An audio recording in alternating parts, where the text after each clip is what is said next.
Yeah, let's just get right to it. Roads are quiet, but this is basically what you can expect. Driving out here, we're in Storm Tracker 8, Susquehanna Township on Progress Avenue.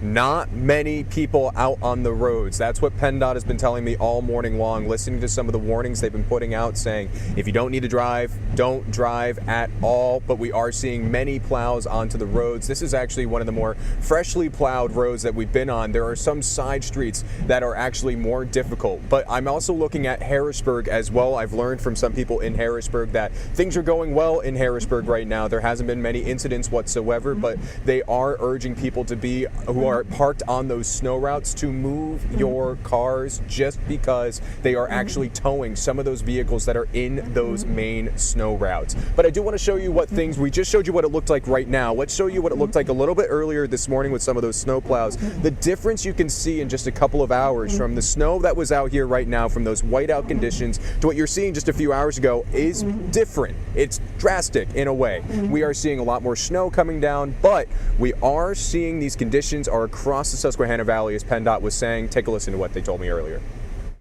It's widespread across the area. Pretty much the conditions are the same no matter where you go. We did have one of our plows hit earlier this morning, which was able to get back out onto the road once we got the salt spreader replaced.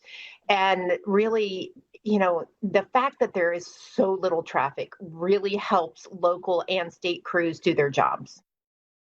That's important for those essential workers that Caitlin was just mentioning. One little tip for you, we're sending you our windshield wiper view right now. Make sure you get the ice off of your windshield wipers, because if you have that ice on, you can see a little bit of decreased visibility, as we're kind of seeing through our windshield, but there aren't a lot of people onto the road right now, so things are looking calm for us. But we're still keeping an eye on these whiteout conditions right here. The wind is whipping around, but we're going to keep you updated out here, Matt and Caitlin.